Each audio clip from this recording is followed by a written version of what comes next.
What's up, everyone? Welcome to the All Things Gratitude Podcast. I'm your host, Nick Dorsey, and today I have an awesome guest on. I'm excited to get to this and talk to her. We've been connected for a little bit, so it's been a lot of fun. But really quick, before we get to the show, we have a sponsor, so we got to throw that out there. I like the sponsor in today's show is Impulse Consulting. If you're looking for a profile audit, check them out. If you want to, they have a 12-step program, 12-week program, one-on-one training to help you bring your profile from optimization to lead generation. Check them out in the link below, and please tell them I sent you. Today on the show, I'm excited. As somebody I've been connected to for a little bit now, she has connected with a lot of people I'm connected with, so I'm just stoked about this one. You know, it's a lot of fun. She brings just health and wellness to our network, which is great, especially with everything going on right now, to get your mind out of things and just concentrate on yourself, and get rid of kind of, if you're having some mental wellness issues and everything just because of the lockdowns and everything, she brings really good joy to your life.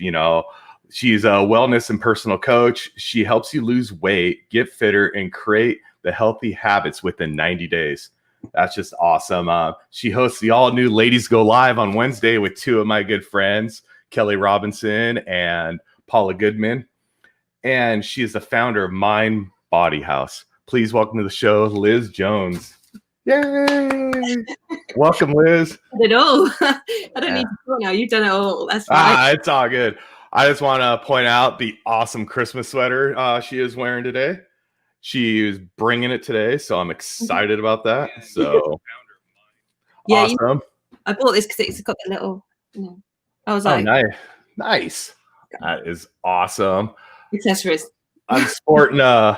Since I'm in Arizona, since it doesn't snow, we have the reindeer in the bunker of the golf course, just chilling out in the sun because we're in the 70s during Christmas time. So it's really nice. So we enjoy it. So Liz, I mean, holy cow. You have an amazing story. I mean, it goes from when you're a child all the way up to now, just sports, being athletic, I guess you'd say, being in wellness, just all those things have just been your life.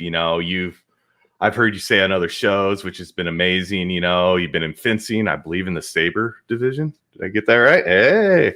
Yeah. Nice man. Yeah. I mean, you represented your country, I believe, got up to the Olympics or got up to Olympic level competition. Just to me, being a sports geek and everything, that is just awesome. Just to know somebody who's done that, because how much dedication it takes and what it takes just to get there. I mean, you're a handful out of millions of people in the country to get to that point. So what got you into that when you were younger? What got you to that level? What just gave you that drive to do it? Well, you pretty much hit the nail on the head. All I did was sport. So I was always playing sport. I was always off outside my dad with a cricket bat.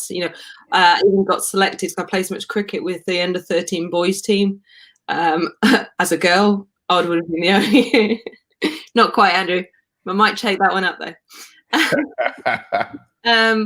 But literally, I just went, I'd hurt my finger doing netball when I was at primary school and burst blood vessels, had my little fingers bent backwards. And I just went to secondary school and I was like, I need to do something different, and the guy came at lunchtime, the coach, and we all got involved and it just kept going. And I was like, kind of enjoying it. And my mum was just happy because I was active. And, it kind of became the after school club, on top of all the after school games and after school everything. And then, I didn't even realize how good I was. It was just a case of you're in the team, you're top three, and I was like, yeah, okay. Typical teenager. Yeah, okay, fine. But of course the school loved it. I got school games captain, everything like that, house games captain, supported, throughout, played the school teams as well. Like I said, sport was really the one thing I just loved to do it. That's awesome. Growing up, my family was big into sports. It was like every weekend, it was either one parent was at my brother's game, another parent was at my game, or we're at camps, or, just something going on. But, there's people out there who fight against sports, and there's other people like me. I look at it, I'm like, it kept me out of trouble. Yeah. It taught me how to work with a team. Mm-hmm. And even when we wrestled and everything, it taught me how to, almost take care of myself, just it's a team game, but at the same time, I'm one-on-one, what I need to do to take care of that. And it built me routine. It did a lot. So, I mean, it's just totally awesome. I just love hearing stories like that, and just people's lives and what they've done coming up, because it builds who you are today, and it tells a great story in it. And obviously it leads into what you do today, and it's just with the Mind Body House and how you love helping other people. I mean, you have such a great personality. So having that, being athletic, being able to share what you know, and just building great relationships with people, I mean, that's just a win-win for you. Tell us a little bit about the Mind Body House and what you do for people. Wow.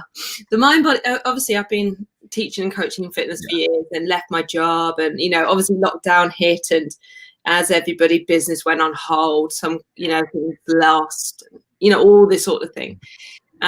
So I used the time to become a yoga teacher.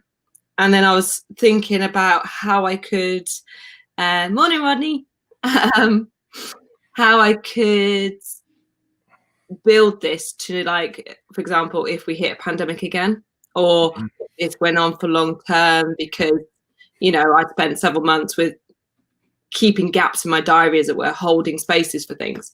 And so it was just like, it just developed, and it became, because what I wanted was to incorporate something that could obviously stay online, or if I wanted to grow in person post-pandemic, help people with the mental, the physical, and the emotional well-being.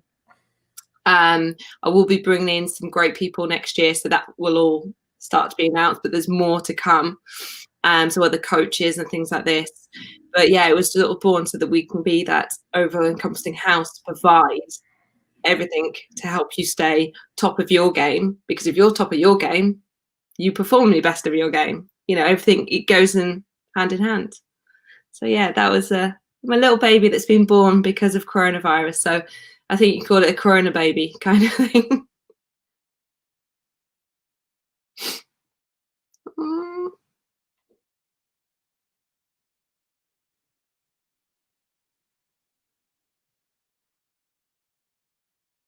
Nick, have you frozen?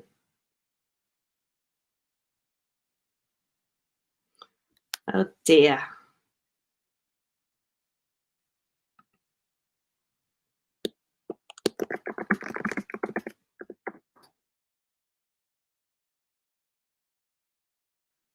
I say the power of technology, when everything works so well and then it just freezes.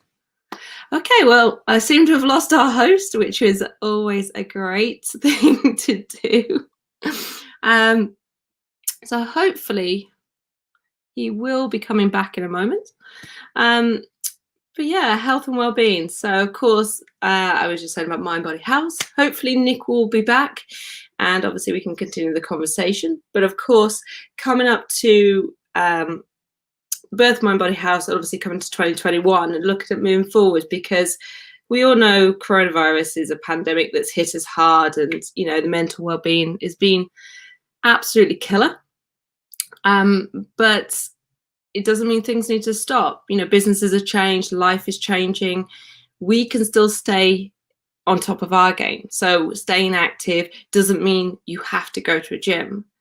Staying mentally sane doesn't mean to say that you have to feel stressed out in your own home. Being connected, we don't have to meet and sit for a cup of coffee to be connected. So, well, you're on your own. Yes, Rodney, thank you. So everything's sort of changing, and the one thing that is always consistent about what we do is actually our health and well-being. So actually staying on point. So actually making the conscious effort, because being at home, you can find you lose those behaviors, because you know, I'll tell you, like my story was, you know, before lockdown. Sorry. Yes, Andrew, a fit monologue. I'll give you a load of a fitness story. But the start of lockdown, I had this habit. I'll get up early. I would go and see my clients, do some work, hit the coffee shop. I had this routine and everything sort of fit. Hit coronavirus, I'm staying at home. So even going to the gym where everybody was sort of, you know, the old habits that we all used to do, they all sort of fell apart, and then you sort of had to build these new ones. And particularly if you're sort of, I say, you end up living on top of your partners, relationships, you know, loved ones, and you actually don't get some switch off. So it becomes a completely different environment. So, you know, coming out of this, the one thing that's really clear is you can still stay productive at home, stay healthy, keep active, and have your routine. And he's finally back. Good Lord, my laptop decided to do a reboot right there. After I did one yesterday, I was like, what? Well, I was like, hey, talking, and then it was like, you're frozen. I was like, oh, I'll just talk. It might be mine, you. You know, I mean, you've had a lot of practice with your ladies live on Wednesdays, so I appreciate you carrying the load for me there. That was, and then I was just trying to give a bit of a story, a one-on-one, and actually I have to say that's the first time I've done that in a while. Well, that's good. Present a story without somebody to talk to. So I'm very glad I had Andrew and Rodney still listening. I think they're there. So thanks, guys. You know, it is hard. You know, it's weird sometimes because I've had some other people's do that to me, and it's like, it almost feels like it puts you on the spot when you're by yourself. You're like, hi, I'm here. I've just come to the end of that. Okay. Now what do I say? Yep. Oh, thanks, Andrew. I appreciate that. But, you know, I mean, I survived. It's all good. And there you go. I mean, yeah, who needs Nick? Yeah. I remember that, Rob, when you come down and want to play golf. So I've known Rod for a long time now. His girlfriend and my wife have been friends for like 35 years. So they're school friends, you know, from back in the day. So it's really cool. So, well, I tell you what, you're the first person to do that to me. So next time I at least know to be a bit more prepared, like at least in my head to, you know. Yeah, I am. Well, what do? You know, I'm here to self-promote people. So, you know, I gave you the stage, you know, let you get in there. I mean, so. And, all right. See, I mean, these guys are hammering me right now. I might as well just leave. I mean. The thing is, please don't leave. I'll tell you the worst story is I used to have massive stage fright. Yeah. And this is where you'll get the idea of me to being a complete jump in, is when I was having stage fright, I used to talk like this. I talk like this, and I would talk like this. And everyone's like, what are you saying? So instead of doing something normal and have some coaching or whatever, I decided to do theatre studies A-level. So I put myself in a drama class for 2 years to get a qualification in it. Mm-hmm. How'd that work out? Well, I passed. That's good. But the thing is, you also, throughout, obviously, we have to do performances. So sometimes you could be behind stage. Sometimes it was in a mask, you know. And then even school presentations of standing on stage. So the teacher used to make us stand there and breathe through. If she was happy, you could sort of go, it's your turn. I used to have to stand on the stage. And she was like, no, stand like this. Say it again. Can't hear you. Say it again. Can't hear you, from the back of the hall. Yeah. Make me project my voice. And I tell you what, I sweated. I wanted to cry. I absolutely hated the ordeal. And in fact, I can picture that school hall now, you know. However, that's really helped my coaching, because things like she gave me a focal point. So when I started teaching the indoor cycle, like all the bikes lined out in front, I find my focal point. It's not at anyone's face until I relax and I get past my spiel. I always had the same intro speech to start, so I could find my way to get in the zone. So if you had done this to me 20 years ago, I would have sat here, cried, and probably left. Well, I'm glad you didn't leave. I didn't know. Or just turned the camera off and gone, guys, I can't do that. apparently all our great listeners right now didn't care if I left. So, I mean, it was a win-win then. So, hey, I mean, it is what it is. So, I missed you. I did miss you. If they didn't, I missed you. This is a great thing about doing live shows. You never know what's going to happen. So, you just roll with it and go. So, I mean, right on. So. Last week we had one with internet problems, so couldn't get in. Yeah. Someone else, Paula had more internet problems. I forgot to press live. I mean, you know what? But it's all good. I mean, here's the thing, Liz. This is why I do this live and everything. It's because mistakes are okay. And then people need to know that mistakes are okay. And then they get to see the real you. You know what I'm saying? I mean, I could sit here and edit this thing to where it's perfect and all that stuff. But to me, that doesn't do anything for anybody. I mean, it really doesn't. I mean, don't get me wrong. People who do videos like that and everything, some of them do amazing jobs. They make a lot of money off of it. And that's awesome. But I'm not at the point of making money. I'm at the point of having conversations with friends and help promote them. So it's more of a fun thing. I mean, if somebody wants to pay me a lot of money at some point to do this, then maybe the conversation will come up. But, to that point happens, this is what we're going to have. It's going to be fun. So. Because I mean, I put up some videos and I say, and sometimes I script them and sometimes I rewrite them and I film them. We got the real answer here, Liz. I know. Yeah. I'll wear something a bit nicer. I'm not sure. Better than Santa. Okay. Yeah. See, I mean, I don't even know why I'm on the show. I just need to screen out and go. But that's the thing. I script videos and things like this because sometimes you want to be clear and to the point. Yeah. When it comes to health, if I'm saying you're going to get fit, you're going to get up every morning, you're going to have this routine, it's going to work. Yeah. Okay, I can tell you that. You can also search the internet and find a blog post, another internet, a post, Excellent. Everything. Okay. The difference between what makes a real coach and what doesn't is this is our lives.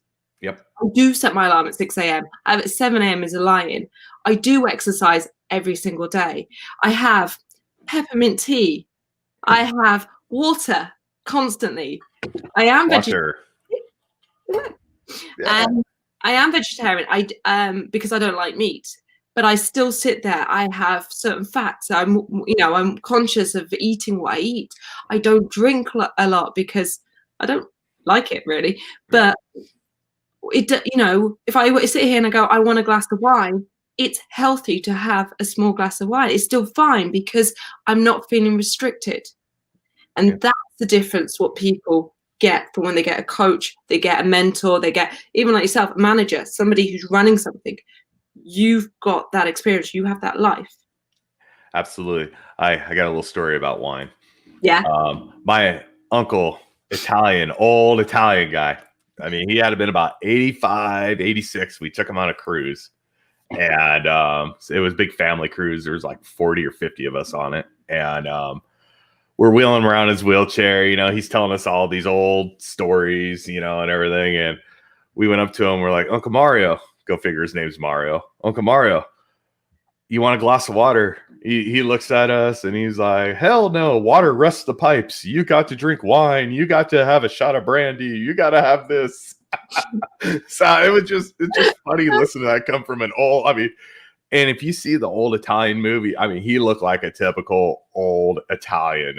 Just just nuts. But speaking of water, I try to drink 4 or 5 of these a day. This is the 34-ounce bottle one. You hear conflicting stories. Some people say you got to drink half your body weight. Some people say you have to drink your body weight in ounces of water. Whatever it is, I try to drink as much because, like I say, you want to know when you want to go to the bathroom, you want it to be clear. You don't want it to be 5 of those. Yeah, 5 clear urinations a day, and then you're absolutely. So since you're a vegetarian and everything, what is your favorite fatty food on the vegetarian side? See, actually, fats make me feel sick. Some fats do. Well, healthy fatty food, maybe like for me, it's avocados. Love avocados. But that's the thing. Like I shared a post on peanut butter the other day because I made myself eat peanut butter again. I think we had that conversation in one of your. On my post, yeah. Yeah, peanut butter flapjacks, I believe, was one of them. I'll share that with you. Yeah, we had a bar by our house that used to do peanut butter hamburgers, and everybody's like, oh, and I go, don't knock it till you try it. It was just amazing how they made it. But now knowing that, fully knowing you're a vegetarian, I understand why you knocked that because of the meat part of it. But the thing is, I'm vegetarian, so I don't like meat. I can cook it. I can have other people eat it. Mm-hmm. I don't like the taste, and it's been like that for about 20 years. And I was fussy as a child. But I've tried over the years, and this is why we say different things. Try things, your taste will change, you know, and all that. And the peanut butter, like I've changed my diet slightly. So I've reduced like complex carbs and, you know, that slightly. So I still had 2 slices of toast this morning with peanut butter. So I still have, you know, I'm not taking things out completely. But because I've adjusted it, my body's going, hang on, I really like this. And I'm still there going, I'm not sure. I go through stretches where it's like, you know, sometimes it's rice cakes and peanut butter. Sometimes it's wheat bread and peanut butter. You know, it depends on what it is, you know, and sometimes it's just protein bars for a period of time. I mean, if you stay in the same routine every day, I'd say it gets boring. So like you said, you switch it up every once in a while, and your body probably likes that switch up too. You know, it's not bad, you know, and so when you do your meal plans for people and everything, and you help them with meal prep and everything, do you include meat into that depending on their type of lifestyle? That's perfect. Because the way I tend to do meals, because I know some people will do like their proper body conditioning coaches and they'll proper monitor you and everything. So I always get someone to take at least 3 days of what they're eating. So we can see exactly how many calories they're eating and things like this. Because the one thing is, where I transform people's lives is for healthy. It's not about calorie counting. It's that's my problem, basically. I mean, I said to my client, that's my problem. Send me your food. I will work it out. That becomes my problem. I want to give you awareness, but I don't want you to worry. So it's a case of, I won't hide it from them. I will show them things and, you know, work through. But I take that on.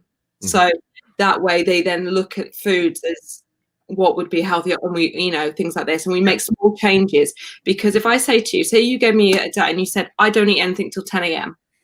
And I go, okay, you're not eating enough during the day. You're up from 6. You're going to have, you know, some boiled eggs at 7 a.m.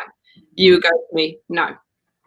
I don't know if it's a fad. I don't know. It's good because everybody's body's different. So you hear different things, and what's good for you is not necessarily good for me or good for this person over here. So I like how you take in what somebody does. You see what they do and you adjust it to that and just said it by the book. It says do this, you know.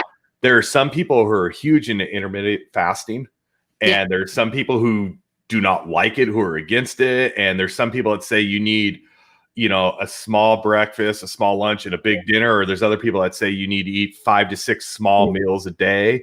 I think it just all depends on what you do, how you live your life, and really, to be honest with you, adjust to your work schedule on stuff. You could still make this stuff work. I mean, I can't sit there and eat meetings in the middle or meals in the middle of a board meeting. I'm telling you that right now. It's just not going to happen.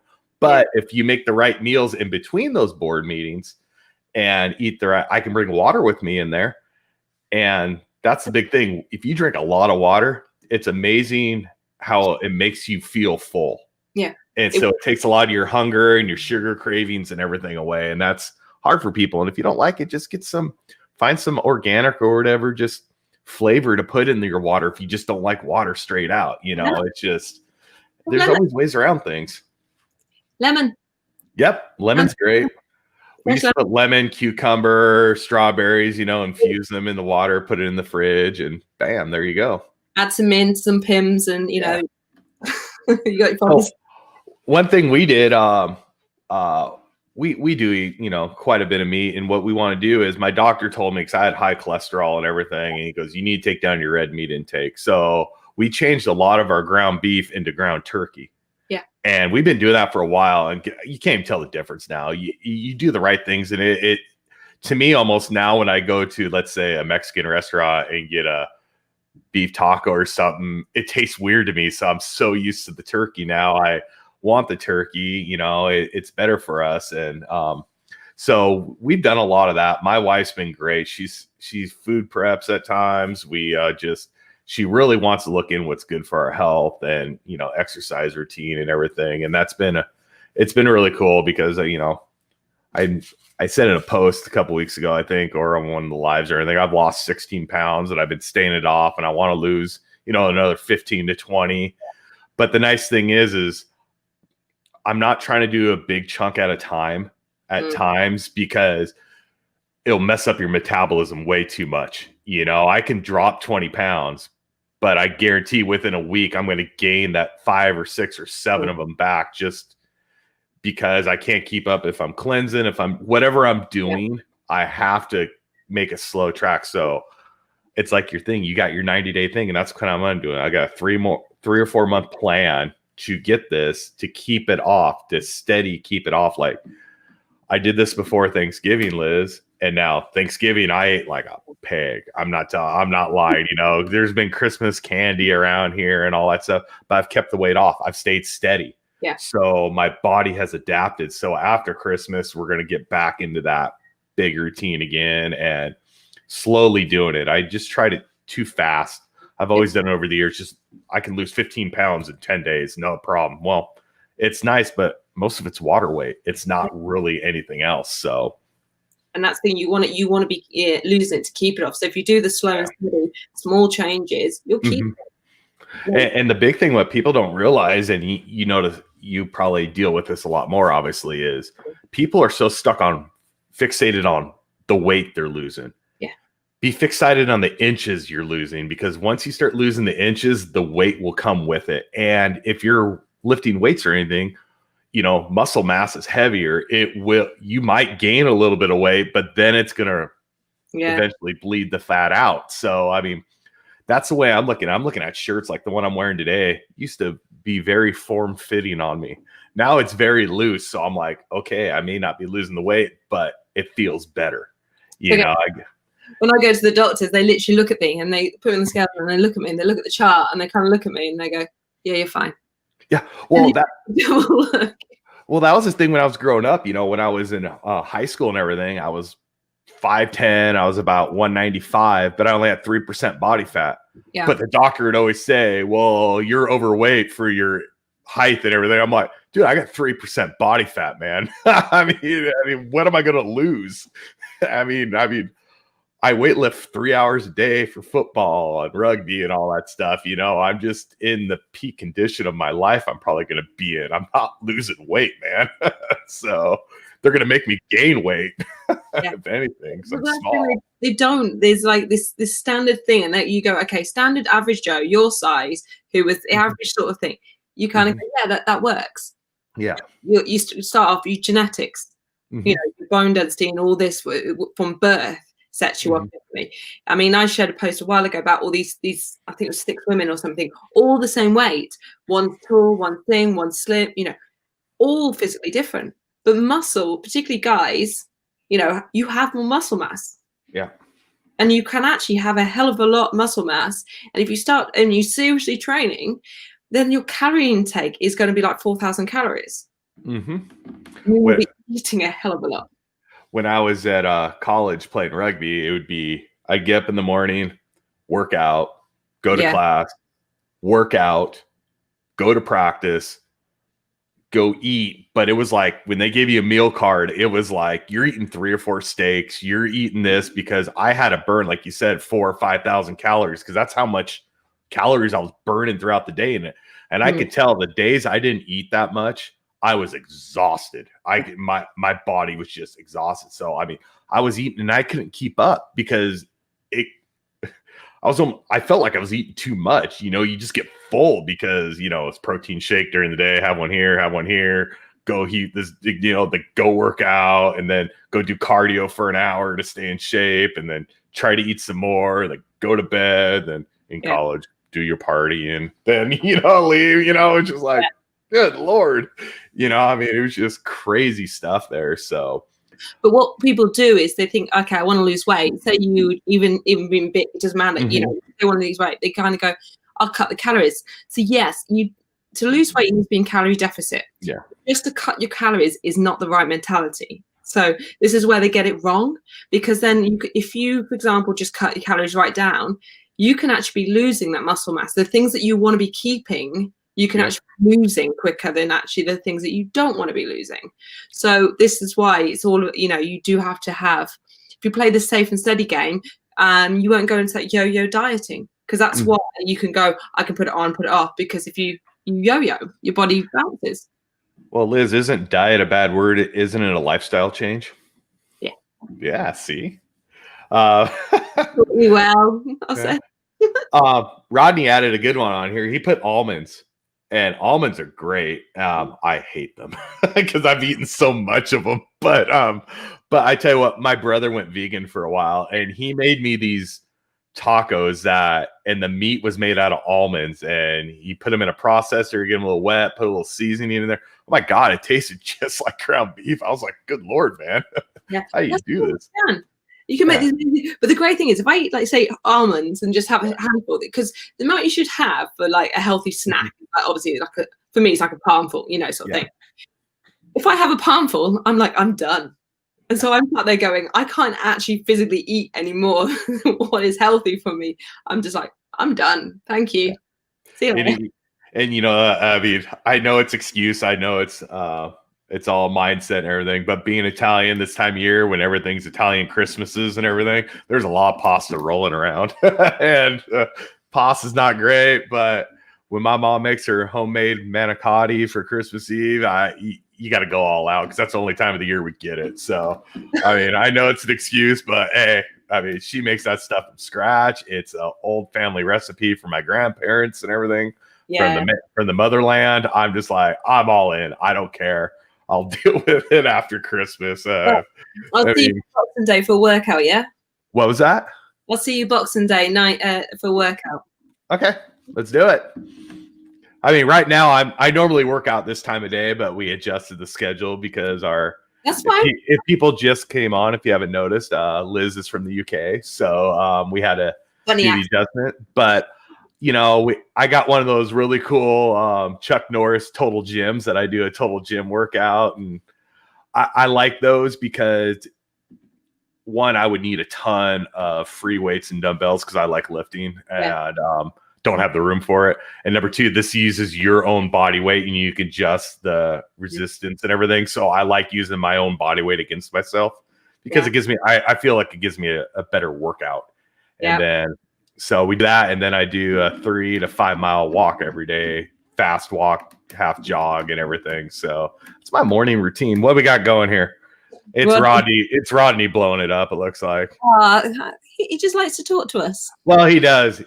See, my this goes back, like I was telling you in the green room, my wife does workouts and she posts them to Instagram and she posts them to the site that she works with, and she wants to help inspire people to get them to work out, so it's been really cool. So she's got a little following, which is cool, and that's totally out of her comfort zone. So I'm really proud of her for doing that and everything, so it's really cool watching that go on, and I call her a little bit of an influencer because the site that she works with sometimes sends her some stuff and everything. So she's like, hey, look at this, look at that. I go, when you promote people, it's free advertisement. They're all about that. So let's see, what else we got here? Oh, what are you right here? Yeah. Yeah. Do it. I have to have meat. Yeah. What it is when you say you have to have meat, it's actually your body craving things. So your body needs certain vitamins and minerals. Mm-hmm. Okay, so some of it is a case of we like the foods we like. There is also, however, it's the body needing certain things. So if you cut out meat and just go, I'm going to have vegetables or a meat-free alternative, you're not necessarily giving your body what it needs. Hence why you still have the cravings, because that's how cravings work. The same as if you find the big obvious one is chocolate. So you crave chocolate. Actually, eat more broccoli.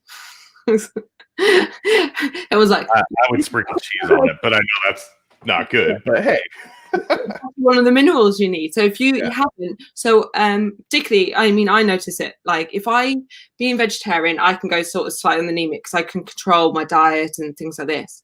And in 2012, it was really, really bad. Like you could literally poke me, and I'd have this like huge bruise, And we literally were, I was so dietary controlled that if I wasn't eating it, my body didn't have enough. Yep. It was literally like every meal. So as soon as I went on holiday, I didn't get those right meals. I wasn't storing enough. So obviously I boosted with a few supplements, got my body back up to where it needs to be. And now my body's kind of overloaded. It's absolutely happy, you know. One thing. Put that in a chocolate shake. Okay. You know, one thing that helps me is pound a big glass of water before you have dinner or whatever big meal you're having. Mm. And what my wife and I have done, if we have a steak, we cut it in half and we split it. Yeah. We portion our meals out. Instead of eating that 12-ounce steak, you're only eating 6 ounces. Yeah. And then do that, have a green vegetable, have something else, maybe a little bit of fruit with it. But I mean, controls as well. So that's been aware of the fact. I mean, the UK, I don't know if it's over there, we have the thing called the Eat Well plate, which our health service provide. So it's a guideline of what your plate, if you had a full plate, you have so much, which is your meat, so much is your veg, so much, you know, and that's the average healthy plate. Where people go wrong is they go meat, half a plateful, because they love it and they think it's great. And actually you need those minerals, which predominantly like green vegetables and stuff, they're very high in, and you can get it from that. And just being a bit more creative with your thinking. With cooking. We're in America. They promote sugar and salt here, so I mean, I don't know if we're going to do too many meal plans over here, but chocolate shakes. Okay, I know. Here's what, Rodney, check out chocolate milk. Chocolate milk. Sometimes I know the brands in the UK. Some of them actually aren't that unhealthy. Actually have good protein and enough fats that you need, particularly post training. So look at your chocolate milk.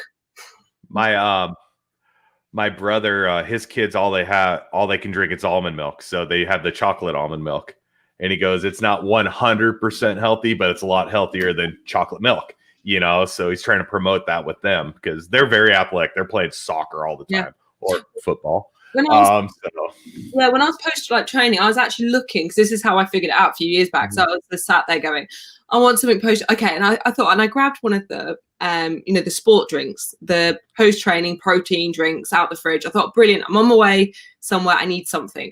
Looked at it and I was just looking at the thing and I was like, literally, I think it's the Mars drink I grabbed.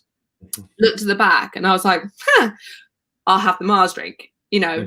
And then I looked at the fridge, you know, some of that brand, you know, a couple of them aren't that healthy. But it depends on the flavor. And again, one of our supermarkets, their own brand of chocolate milk, actually the nutritional content on it is actually okay, you know. That's good. And so when you're looking at something, you kind of go, I want something sweet, but I want something that's good for me. You know, people just go, okay, it's chocolate, I can't have it. It's not actually quite the same. And like the post-training protein drink was actually worse for me than this like chocolate milk drink. You know, my wife's been doing this a lot lately with us and everything. Like when we make guacamole, instead of putting sour cream in it, she'll put non-fat yogurt in it. Yeah. And make it that way. Or when we do gyros, whatever you want, how people say it different, gyros, gyros, gyros, whatever the hell they are, put yogurt in it instead of, you know, the whatever sauce they make there in Greece is fantastic, but it's hella fattening. So, you know, it's just my flapjacks. I want to try the flapjacks. Don't tell me wrong, because I put peanut butter on mine all the time. And but we sprinkle in some chocolate chips or even blueberries. How about blueberries? Is that okay for you? Okay, that's good. Protein pancakes, and if you put blueberries in there when they're cooking, they just like pop when they're done. And if you do protein pancakes, add a bit of baking powder because then they rise. Otherwise, they're quite heavy. Yeah. We I think the brand's Kodiak flapjacks, they call them, but they're like very heavy protein based.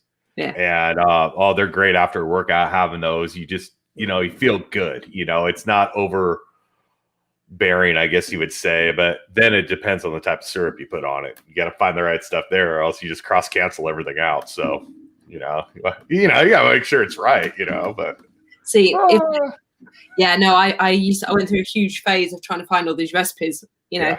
It's what happened when I used to live on my own. I got bored and I used to cook all the time. And I used to make a crustless protein cheesecake. So it was, to be honest, it was phenomenal. I used quark, so it's a protein cheese. And And the only thing it was obviously you needed a bit of that sort of syrup with it. So, sort of from fruit. So I used to throw some fruit in the blender, mix them literally just on slightly, put them over it. I was like, beautiful. See, everyone out there listening, if you sign up through Liz and take some of her classes, you get these outstanding recipes. So make sure to find her page and get some workout routines through her, because it sounds like she has some fantastic food and recipes there that can almost make your sweet tooth go good, even though it's very healthy for you. That's the key, is finding the stuff that satisfies people's sweet tooth, but is healthy for them. And that's the hardest thing for people to figure out. It really is, because the sweet tooth is the hardest thing for people to get rid of, because it is a mindset. It's a giant mindset and lifestyle change. It really is, because especially here in America, we're brought up from we're babies. I mean, it's almost like sugar is just being thrown into you. It's like in everything, and See, when I was a kid, we used to have this little local store that used to do penny sweets. So you used to go in, you used to have a little thing, and you put them in your bag, and and all this. Yeah. So when I was a kid, I used to go, Dad, can I have some money? Can I have some money? And of course, being a taxi driver when I was at school, he used to go through his thing and give me, "Are you dying over there?" Yeah. So drinking too much water. So I used to get like 10p. So I used to be able to get 10 sweets. So that was my sweetie allowance, and occasionally it was only like once a week I was allowed, So I was never refused them, but I wasn't given crazy amounts. So it's always, in moderation. And of course, having that from a young age, and then of course now it is exactly what you said. It's knowing the fact that I don't have to say no. If I tell myself no chocolate, no this, in all the time, you feel restricted, and your mind goes, I want it more. Yeah. If you say you can't do that, you want it more. Things get hard. You get, I'll just have it. I give up with it. Man, I used to be, and almost everybody's this way. When I was younger, I could eat whatever I want, and it didn't faze me. Yeah, man. After this week, it's going to be a struggle for a couple weeks. I'm not going to lie. It just is, because my body's just going to be like, it's kind of like, you didn't do it so good. What are you doing now? And then bam, but it's just getting the metabolism change. That's the biggest thing, and it's so like post sort of a Christmas binge, say, gonna thing, rather than staying in that habit, because when you wake up on Boxing Day or Sunday, you kind of just go, I'll just eat it now. It's another day, and you can think, rather than having it that day, go, actually, I'm gonna be good today. Actually, tomorrow I'm gonna have something nice after dinner. So you kind of phase it out. So rather than doing a cold hard cut, you phase. And this is why New Year's resolutions, people go, I'm really gonna do all this, and they set themselves up to do too much. Yeah. So you can't do it. Setting up for failure, because you're trying to stop everything at once. You can't do that. And you go, okay, I'm going to be fitter. I'm going to eat better. I'm going to lose weight. I'm going to do this. And you go, and then a month later, it's like, yeah, I bought the gym membership. I didn't have time to go. I did all the shopping, but it all went out. And then I did this, and the kids didn't like that. And it does not work. See, my mindset now going into next year is, okay, we have our backyard done. We have outdoor living. We have a pool. Everybody in Arizona has this stuff. So, it's just part of down here, but you'll start swimming like in March. So I'm like, okay, my goal is to by March, slowly go into this, not try to do it all in a couple weeks, get into shape. I don't have to be ripped or anything, but be toned, feel good about myself for the summertime and enjoy that through the summer. And it's exactly what you're saying on. I'm not setting myself up for failure, because I'm giving myself 4 or 5 months to do this. And I want to accomplish a little goal within, it's like, maybe I want to lose 4 pounds a month, something like that. It's a pound a week, and at the mindset when I'm doing that, like I was talking about earlier, losing inches and, certain clothes fitting better.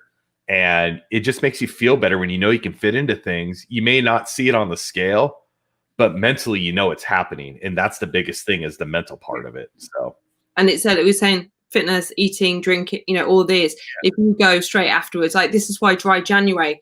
Okay. January is depressing enough. Secondly, there's the blue day. The 15th of January is the most depressing day of the year. Okay. And then thirdly, you're going to put yourself through the rigmarole of cutting everything that you've been enjoying out of your life. Yep. And you're basically telling your mind no. So you're saying no to yourself. You're basically screwing yourself over before you've even begun.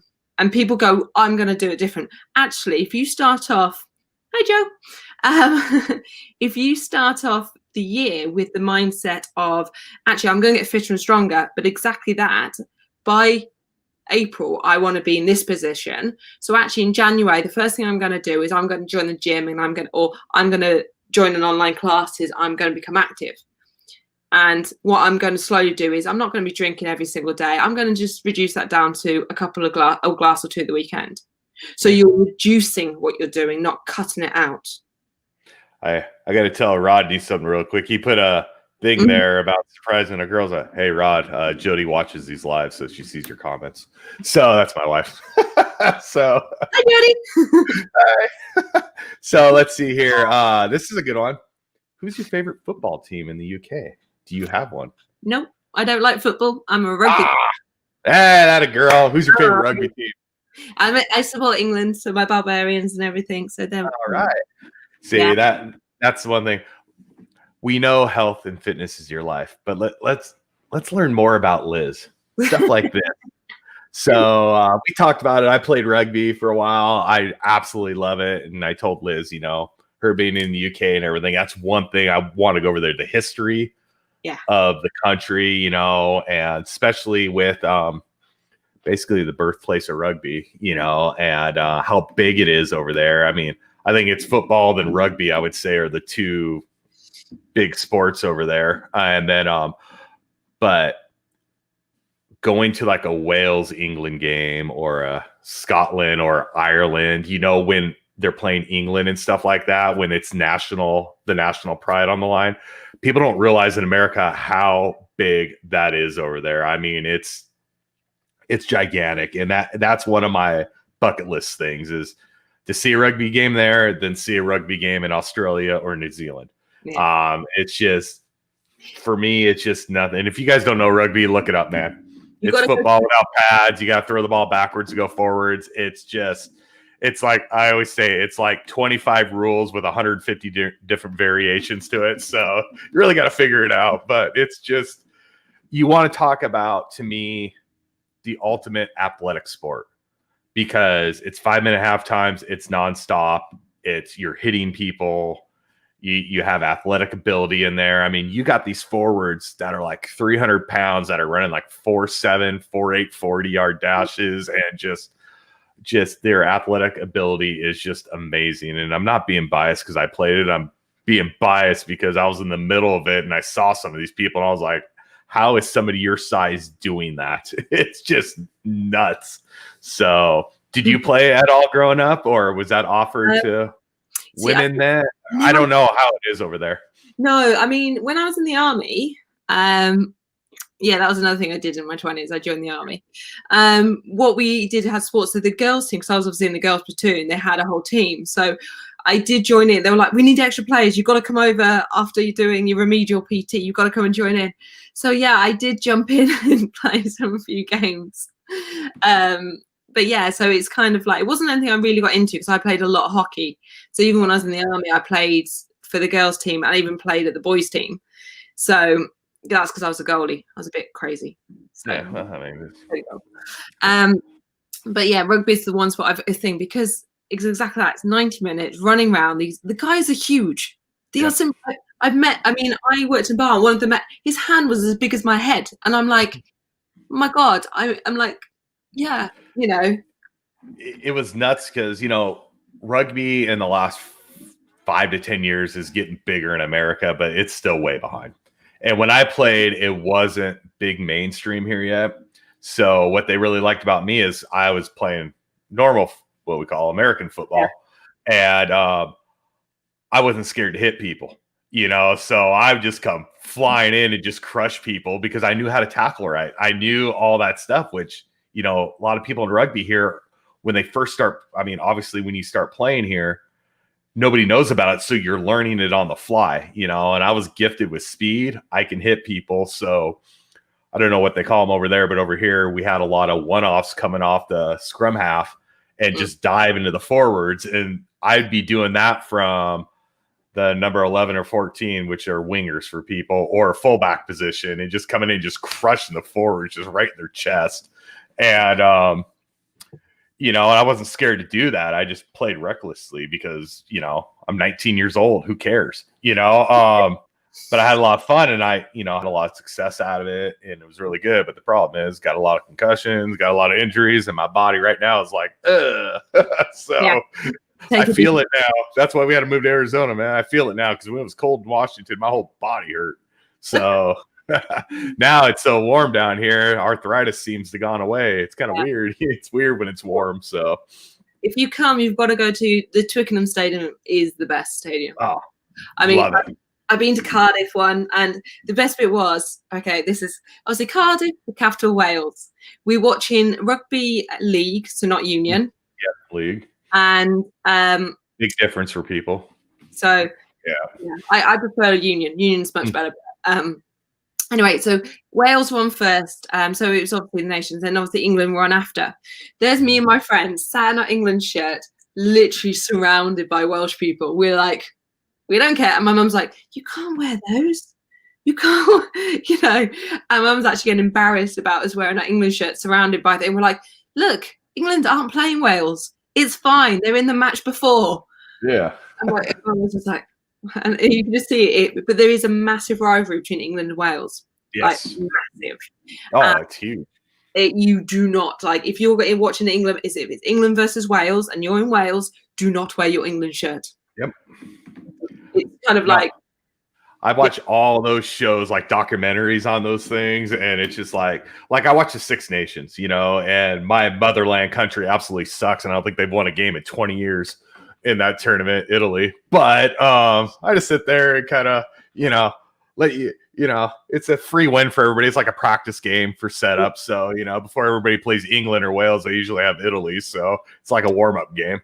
But hey, it works. But it's fun watching that because, you'll get surprises like Scotland will come out of nowhere and just beat some people. It's like, whoa, and it makes it so fun. If people don't know that, there's the Six Nations there. Let me see if I get them right. It's Italy, England, Wales, Scotland, Ireland, and what's the sixth one? England, Wales, Scotland.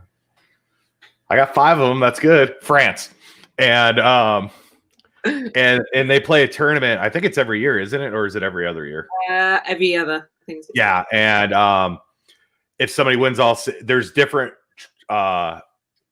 there's different levels of winning. So if you win all 6, that you win this shield, or I believe it's I forgot the name of it, but then you can win the tournament straight out when winning 5 out of 6 games or whatever. But if you win all your games, it's even more. It's only happened a handful of times, and God, it's close to. Well, Italy came in, I believe, in the 80s, but I believe they've been playing this tournament for close to 100 years or 80 years or something like that. So it's kind of cool. It's a nice rivalry because all those countries, besides France and Italy, because you got to go over the water, but the rest of you are really close to each other. So it makes it easy for countries to travel to other countries within there to support their teams and everything. And man, you people over there in UK, your audiences are brutal. Oh. you don't want to be the other team in that stadium. This is the thing, because I volunteer with Team London. So I've done things like the Luminaire Festival in January. I did the Parathletic World Championships, which is great because I got to mark out the lanes and everything for the race. Oh, awesome. Great. But I'm also doing the UEFA. So the big, which was supposed to happen this year. UEFA Cup, yep. We've got the final and the semi-final. Amazing. So I'm like, brilliant. However, I'm so glad that the team I volunteered with are the ones that are out in the city. So we're basically giving people directions, saying, go here, go here. Because I was like, if we get into that final or anywhere near it, because obviously it can be so brutal. I mean, being a volunteer, they always leave security around. There's always somebody else. You're not on your own. But I was like, yeah, I'm actually really glad I'm not by Wembley. I'm going to be Southwest. So I'm quite happy. And for people out there, the UEFA Cup is like gigantic over there in Europe. I mean, that's the biggest soccer tournament or football tournament of of the year, and it's all different. UEFA. It's all the different countries come together and they play, and then it's a tournament. Then and it's round robin. It's home away matches. It's you never know who's going to get in the finals there, but I mean, it's just nuts. And if England makes it, oh boy, it's playing in Wembley Stadium. So, I mean, to be honest, I get really excited. Like I said, I did the powerathletics and everything because it's a great opportunity to be involved. So everyone go, when I go to the interviews, they're like, so what do you want to do? Have you any particular roles? Because they obviously interview. And I don't care. And they're like, okay. I was like, it's sport and I can help. Yeah, absolutely. How many shifts do you want to do? Just give me the shifts. And if I can't do them, I'll let you know. It's kind of like, so yeah, it's great fun as well. Because I've met some amazing people just by, going and, doing these events with them. Yeah.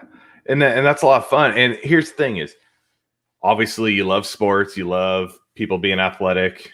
It's right up your alley. It's charity work with the sport. You get to meet some amazing people. Paralympics, you get to meet some people with disabilities and see what they've overcome to get to that point. So, I mean, for you, it's a win-win all the way around. It's just a great feeling to be able to do something like that for somebody else too. I mean, because some of those people end up being inspirations for you because just what they go through in their life, and then going there and what they can accomplish. And, we know a lot of those kids unfortunately get bullied at school and they get all that stuff, and they go there and they have a sense of want and the pure excitement they experience with all that because everybody's there for them. Yeah. None of that goes on. And that's just awesome. I'm just, hey, cheers to you for doing that. That's just awesome to be able to do all that stuff. Well, it's even great because when I get to like the Luminaire, that's just a light festival. There's lights all around the city. Mm-hmm. But we just go and we just help people and, around the thing. And the security don't care. They just want to make it safe. Mm-hmm. It's so good because you can actually make people really enjoy the experience. Mm-hmm. And you sit there going, okay, it's lights. But somebody's created that. Somebody's put time and effort to bring this to life. And actually, you're there to help somebody enjoy it more. And it's like we talk about mindfulness, being present and enjoying the moment, emotional, mental well, this is all of that. Mm-hmm. There are little things in the world. Like I shared on my VAB, I've been doing this advent calendar. So my VAB, I've been seeing that. Yeah. Yeah. And of course, the present for today, was I think it was watch the clouds. Just take 10 minutes and just watch, just be in that moment. Absolutely. Here we have one question for you. I'll let that show up because a lot of us older gentlemen do suffer from this. The nice belly fat. So you men. Yeah. See that, to be honest, a lot of men, for example, if you drink, can be a thing. A lot of it can be protein. It could be stress related because the cortisol in your body. The difficult one with answering that is because everybody's slightly different. We've already said this. Doing crunches and sit-ups aren't the best core exercises. Sorry, guys. Yeah. But all you're doing, basically, you've got muscle underneath, is you're just working those little muscles. So actually, to burn, why are you just going to work some of these small muscles in your body? Burn the fat first, then work on the muscle. Do you say that? Yeah. So hey, Rodney, when we golf and we go out on the weekends, she basically said, "Stop drinking." So there you go. There's part of it. He's gonna text me here soon. I know it. Yeah. If you drink beer, are you a beer drinker? I like my beer. Not gonna lie. They're extremely high in protein, and men who drink beer are very prone to bellies. Yep, I've noticed that. I mean, I've cut down. I'm not saying I was an alcoholic, but I've cut down. And just but sometimes, Liz, I'm not gonna lie. When you're outside and you're barbecuing, it's 80 degrees and you're next to a pool, it's really hard not to have a beer and watch TV. It's a lifestyle change that I have to make personally, but that's one of the reasons we moved down here is enjoy the outdoor life. But I need to learn to enjoy it, or we all do. We don't need alcohol to enjoy life. No, no, I don't drink that. Just vodka. I don't drink often, just vodka every day. But Yeah, like water. yeah, it is like water. I mean, it does look like it. I mean, you can really trick us with it. And Uh Joe oh. about more cardio, not necessarily more cardio, because obviously cardio can burn fat, but you can also burn muscle. You know, the lean muscle that you want to be keeping. So actually, I mean, for example, when I do my core strength, vodka and soda water, but that's less calories, much less calories. Yeah. Skinny Um, vodka.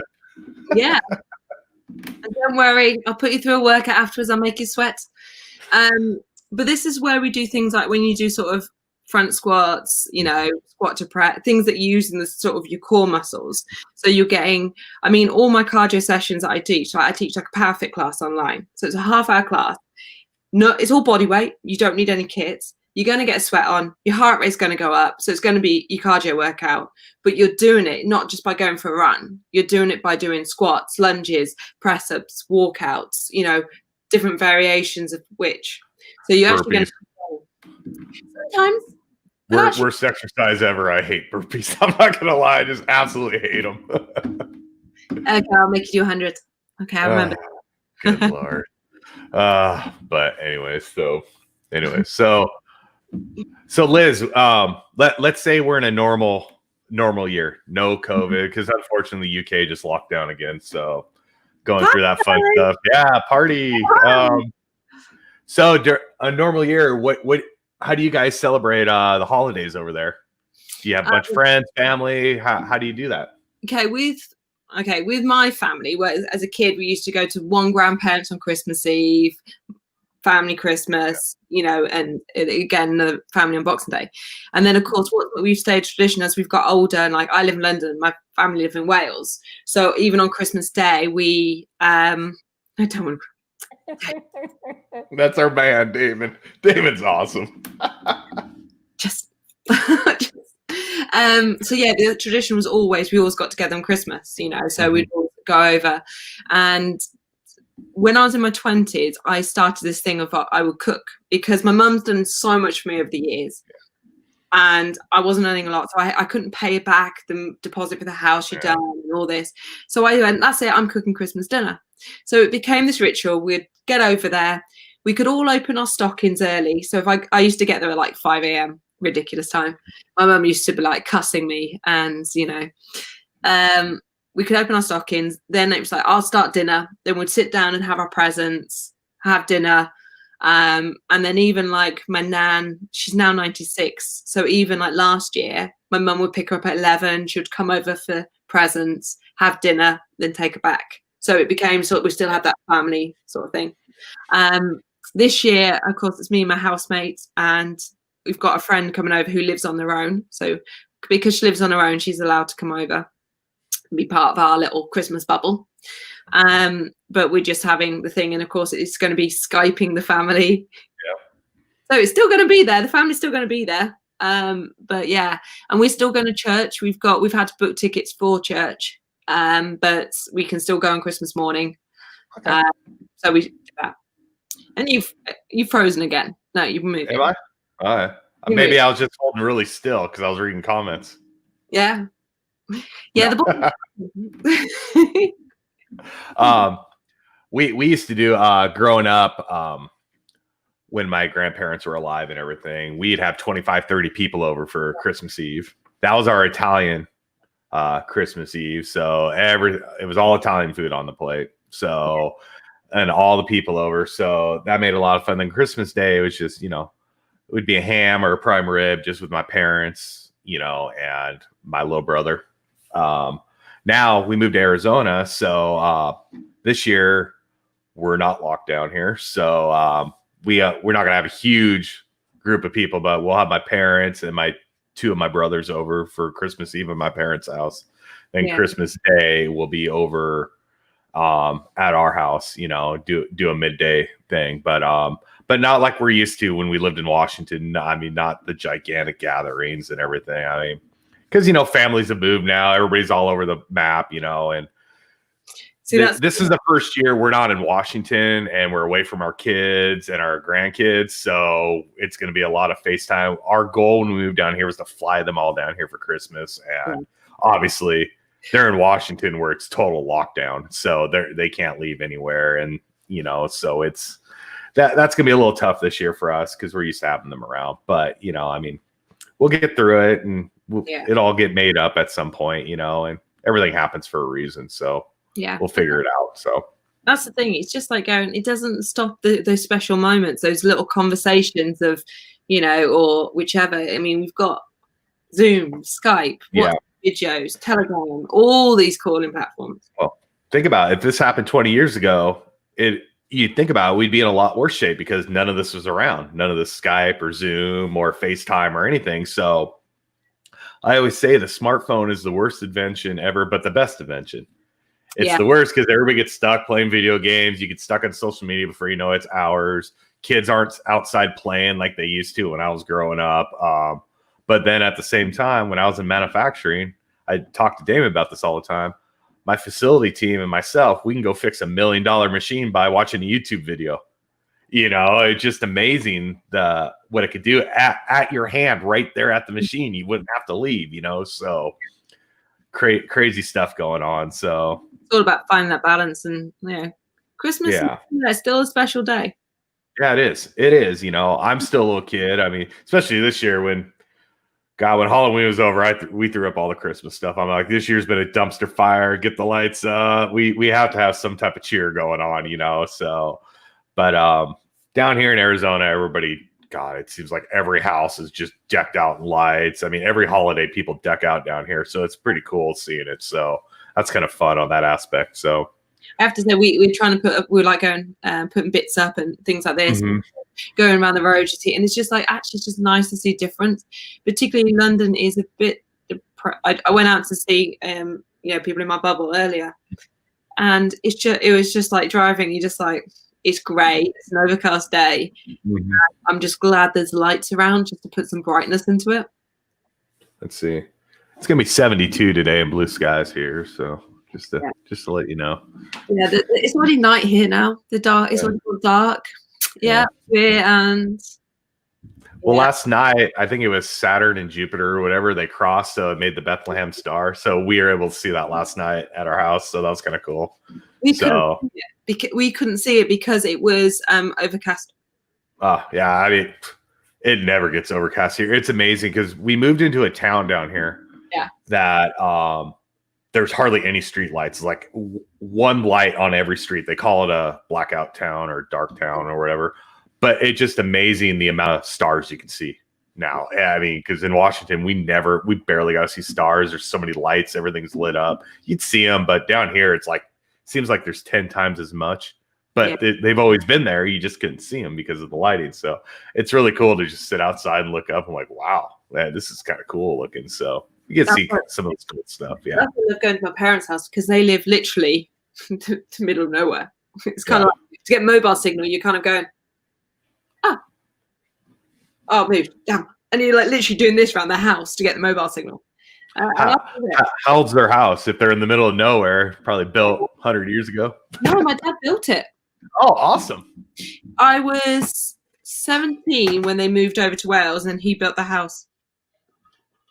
Awesome. Like I said, I want to get over there one day. It's our goal. I mean, I'm so into history. I want to golf over there too. I'm not gonna lie. I mean, I want to go over to Ireland and everything, golf, and hit all the old school golf courses in Northern Ireland and everything. Because I mean, that's where the sport was made. So I just want to go do that stuff. There's some cool tours that they have going on that we could take from here. So one day we'll come over there, and then we get to meet Liz Jones. So yeah, and when your wife, you go play golf, I'll take your wife to a spa for the day. We'll go. No, I mean that's how it's gonna happen. I'm golfing, she's gonna go to the spa. So she's gonna listen to this, and she'll be up for that. I guarantee that. So and we'll go to the 5-star one, okay? And it is a golf course as well. There's a golf course, and there's a proper hotel spa. So we'll. They have these packages where you can go over there, you stay in the hotel, castle, whatever they want to call it there. There's They have spa days for the women while the men are golfing, and it's all part of the package. So absolutely, cool. We're game. Awesome. We're on. Yeah. And then maybe we can do a live workout with you too. So anytime. Yeah. Awesome. Well, Liz, man, this has been great. I mean, you were the host for like 7 minutes, so that was awesome. I mean, yeah, we blacked out there. I did because my laptop apparently sucks. Didn't want to update last night when it was supposed to. But no, this was exciting to have you. Love to have you on again. And this was great. 2 weeks after my nose operation. Okay. 2 weeks today, I'll be. No, 2 weeks yesterday, I'm going to be operated. Okay. I'll let you know. With my new work schedule, I'm not going to be doing I don't know when I'm going to be filming these, and everything. It's just right now. I start work after the first of the year back up, so I had 2 weeks of free time. So I'm like, let's just dump a bunch of podcasts in. No, that's the thing. For New Year, I'm like, I'm out for so long, and then I'm coming back live, looking like somebody beat me up. It's all good. So. You just call it from a workout, you're working out too hard, or something, you're benching and the weight felony or something, we can make some type of excuses. They'll just go along with what you do. So not a problem. Just own it. Yeah. That's all you got to do. Hey, we have a great job. Bam. Thanks, Joe. Yeah, and thanks, Damon. So Damon and Joe, I've actually met in person. I used to live by Damon. So it was really cool. We've gotten a lot of football games together. So good times with those two. Yeah. And Rodney. Damon and Joe comes to coffee break with me. So yeah. Saturday mornings, coffee with or cup of Joe, as they call it, with Ira and Joe. So yes. But hey, tell everybody where they can find you, Liz, and how they can get a hold of you to sign up for your awesome classes and everything you can do for someone. Well, obviously LinkedIn is my big platform. I have a company page on there, Mind Body House, which is linked to the booking system. The new website is due to be launched anytime within the next week. Cool. Let me know. We'll promote it. I can't wait to finally be done. Damon will know this one. Yep. We're going to be done. I can sort of, get through. So, of course, it looks all shiny and sparkling. I'm really excited. But the booking system obviously is up and running, working. Awesome. That's the link for my profile anyway and stuff. So. Outstanding. And make sure to join you. You got a show tomorrow? Tomorrow. Same time. Same time. Come join it. It's a lot of fun. I was in there last week talking about peanut butter flapjacks. So you never know what route they're going to go on that show. That's kind of like ours right here. So it makes it a lot of fun. Who's your fourth guest tomorrow? You got Kelly, Paula, and Lynn and Marriott. So it's going to be fun. Nice. Loose women's get loud. Yeah, check it out tomorrow. Hey, everyone, if you look up there, please follow me on LinkedIn. You can find all our podcasts on YouTube. Thank you to our sponsor, Impulse Consulting. And hey, I just want to thank some people over the weekend. The podcast got launched on multiple different sites. We're on Anchor, Breaker, Google Podcasts, Pocket Cast, Radio Public, and Spotify now. So thank you, everyone. We got some followers and subscribers. So that was pretty cool. This little thing out of my den at my house. So I'm pretty excited out of that. And then, hey, we're taking tomorrow off, but next week, if you're into TEDx speakers and everything, we have 3 of them on the show next week. So please stop by the show. I'll promote it. Monday, we have a gentleman that he's a worldwide keynote speaker, best-selling author. If you do your LinkedIn learning, he's one of the big instructors on it and 2-time TED speaker. Todd DeWitt will be on, Dr. Todd DeWitt. So awesome with that. Tuesday, the 29th, he's the CEO of Hunskins Group. He's a Forbes contributor, best-selling author, and TED speaker. Alon Hunskins is on the show.